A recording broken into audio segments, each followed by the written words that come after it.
आखिर क्यों बाबा साहेब वकील होने के बावजूद भी आजाद भगत सिंह का केस नहीं लड़े? आज की वीडियो में हम आपको पूरी जानकारी देंगे। बस आप ये वीडियो पूरा देखें, आपको पूरी जानकारी हो जाएगी। भगत सिंह को जब पहली बार 29 मई से 4 जुलाई 1927 के दौरान पुलिस ने गिरफ्तार किया तो उन्होंने लाहौर पुलिस स्टेशन में सवालों का जवाब देते हुए बम्बई काउंसिल में 1926 को नूर मोहम्मद द्वारा दिए गए भाषण का हवाला देते हुए कहा था कि जब तक तुम एक इंसान को पानी पीने देने से भी इनकार करते हो, जब तुम उन्हें स्कूल में भी रहने नहीं देते, तो तुम्हें क्या अधिकार है कि अपने लिए अधिक अधिकारों की मांग करो? जब तुम एक इंसान को समान अधिकार देने से भी इनकार करते हो, तो तुम अधिक राजनीतिक अधिकार मांगने के कैसे अधिकारी बन गए? जब तुम उन्हें इस तरह पशुओं से भी गया बीता समझोगे, तो वह जरूर ही दूसरे धर्मों में शामिल हो जाएंगे, जिनमें उन्हें अधिक अधिकार मिलेंगे, जहां उनसे इंसानों जैसा व्यवहार किया जाएगा। फिर यह कहना कि देखो जी, ईसाई और मुसलमान हिंदू कौम को नुकसान पहुंचा रहे हैं, व्यर्थ होगा। आज जब झूठ के चादर में लपेटकर विकास का दिखावा किया जा रहा है, ऐसे में भगत सिंह का कहा ध्यान में लेना होगा। लोगों को मानव आवश्यक कार्यों के प्रति घृणा पैदा हो गई। हमने जुलाहे को भी दुत्कारा। आज कपड़ा बुनने वाले भी अछूत समझे जाते हैं, कहार को अछूत समझा जाता है। यह गड़बड़ी विकास की प्रक्रिया में रुकावटें पैदा करती हैं। सामाजिक न्याय के बिना विकास का रास्ता आसान नहीं। भगत सिंह ने अछूतों के लिए पृथक निर्वाचन की मांग का समर्थन किया था। 23 मार्च 1931 को भगत सिंह अपने साथियों के साथ फांसी पर चढ़ा दिए गए। यदि वे जीवित रहते तो 1932 में पूना पैक्ट में वे अंबेडकर का समर्थन करते। भगत सिंह ने लिखा है, अछूतों को उनके अलग अधिकार उन्हें दे दो। काउंसिलों और असेंबलियों का कर्तव्य है कि वे स्कूल, कॉलेज, कुएं तथा सड़क के उपयोग की पूरी स्वतंत्रता उन्हें दिलाएं। जुबानी तौर पर नहीं, वरन साथ ले जाकर उन्हें कुओं पर चढ़ाएं। उनके बच्चों को स्कूलों में प्रवेश दिलाएं। उनके अपने जनप्रतिनिधि हों। वे अपने लिए अधिक अधिकार मांगे। आत्मगौरव बढ़ाने के लिए दी चुनौती सामाजिक समता की स्थापना के लिए अछूतों को चुनौती देते हुए भगत सिंह कहते हैं कि अछूत कहलाने वाले असली जनसेवकों तथा भाइयों, उठो, अपना इतिहास देखो। गुरु गोविंद सिंह की फौज की असली शक्ति तुम ही थे। शिवाजी तुम्हारे भरोसे पर ही सब कुछ कर सकें, जिस कारण उनका नाम आज भी जिंदा है। तुम्हारी कुर्बानियां स्वर्णाक्षरों में लिखी हुई हैं। तुम पर इतना जुल्म हो रहा है, असल में स्वयं कोशिशें किए बिना कुछ भी न मिल सकेगा। तुम असली सर्वहारा हो। संगठनबद्ध हो जाओ, सामाजिक आंदोलन से क्रांति पैदा कर दो तथा राजनीतिक और आर्थिक क्रांति के लिए कमर कस लो। आखिर क्यों बाबा साहेब वकील होने के बावजूद भी आजाद भगत सिंह का केस नहीं लड़े? यह सवाल व्यंग, नफरत या आक्रोश अथवा जिज्ञासा में पूछा जा सकता है।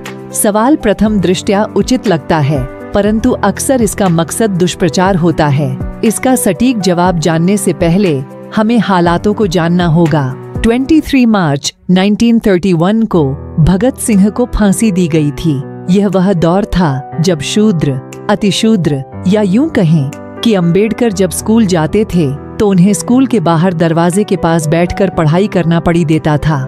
क्योंकि भगत सिंह सिख थे तो उन्हें यह दंश झेलना नहीं पड़ेगा। शिक्षित होकर अंबेडकर जब नौकरी करने बड़ौदा गए तो उन्हें किराए पर होटल, धर्मशालाएं, कमरा तक नहीं मिला।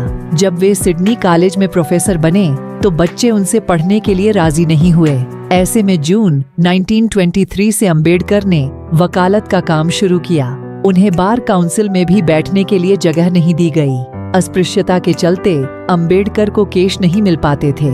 एक गैर ब्राह्मण अपना केस हार जाने के बाद अंबेडकर के पास आए तो उनके केस की जीत ने उन्हें ख्याति दी, लेकिन वकालत अंबेडकर की रोजी रोटी नहीं थी। जातिवाद के कारण केस नहीं मिलने पर उन्होंने बाटली बॉयज अकाउंटेंसी में लेक्चरर का काम शुरू कर दिया। हालातों को जानना जरूरी। यह वह दौर था जहां किसी अछूत के छूने भर से हिंदुओं का धर्म भ्रष्ट हो जाता था। इस दौर में आर्थिक जद्दोजहद के बीच जब कोई केस देने के लिए तैयार न हो, वहां भगत सिंह का केस अंबेडकर द्वारा न लादने ढहाने का बेतुका तर्क पेश करना महज मूर्खता है। वैसे भी भगत सिंह का केस लाहौर में चल रहा था, जबकि अंबेडकर मुंबई में रहा करते थे। और भगत सिंह के केस की पैरवी जाने माने वकील आसिफ अली कर रहे थे। वकालत के क्षेत्र में उनका दबदबा था। ऐसे में आसिफ अली को हटाकर अंबेडकर को केस देने की कल्पना भी कोई कर नहीं सकता था।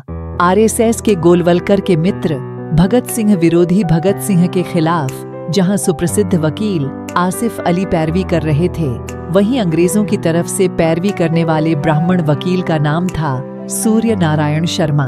यह वही शर्मा है जो आरएसएस के संस्थापक गोलवलकर के बहुत अच्छे मित्र थे। याद रहे कि अंबेडकर ने 150 वर्षों की अंग्रेजों की राजनीतिक गुलामी के मुकाबले में 2500 वर्ष से भी अधिक की सामाजिक गुलामी को नष्ट करने के लिए अपना जीवन न्योछावर कर दिया। ऐसे में आजादी की लड़ाई को लेकर जहां क्रांतिकारियों का नाम गर्व से लिया जाता है, वहीं सामाजिक आजादी के लिए सर्वश्रेष्ठ स्थान पर अंबेडकर का नाम अभिमान के साथ लिया जाता है।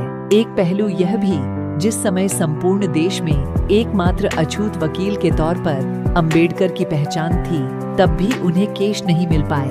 आर्थिक तंगी के चलते प्रोफेसर की नौकरी करनी पीडीडी थी। ऐसे में भगत सिंह का केस स्वयं पहल कर मुंबई से लाहौर जाकर एलडीडीएन किसी भी दृष्टिकोण से सुविधाजनक नजर नहीं आता। यदि केस लड़े डीडी लेना भी चाहे तो मशहूर वकील आसिफ अली से केस वापस लेकर अंबेडकर को सौंपने का कोई तार्किक मुद्दा नजर नहीं आता। एक पहलू यह भी है कि जहां ब्राह्मण वकील अंग्रेजों की पैरवी कर रहे थे, वहां देश में अनेक नामचीन वकील क्या तमाशा देख रहे थे। जबकि वर्ष 2013 में पाकिस्तान के वकील इम्तियाज कुरैशी ने भगत सिंह के केस को दोबारा खुलवाया। इसकी पैरवी अब्दुल रशीद ने की। 2014 में अब्दुल ने एफआईआर की कॉपी मांगी तो पता चला कि एफआईआर में भगत सिंह का नाम ही नहीं है।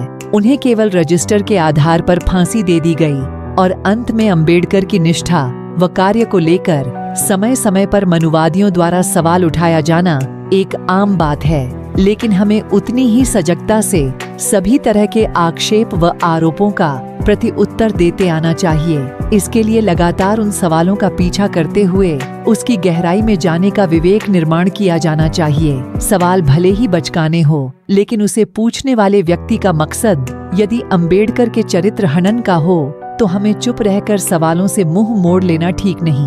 अंबेडकर के लिए अंग्रेजों की 150 वर्ष की गुलामी से कहीं अधिक जरूरी मुद्दा था 2500 वर्ष की सामाजिक व वर्ण व्यवस्था से उपजी जातीयवादी गुलामी को समाप्त करना अत्यंत जरूरी लड़े। आज की वीडियो में बस इतना ही। उम्मीद करता हूँ आपको हमारी यह वीडियो पसंद आई होगी। अगर आप बाबा साहेब के जीवन से जुड़ी छोटी बड़ी जानकारी चाहते हैं तो चैनल को सब्सक्राइब करें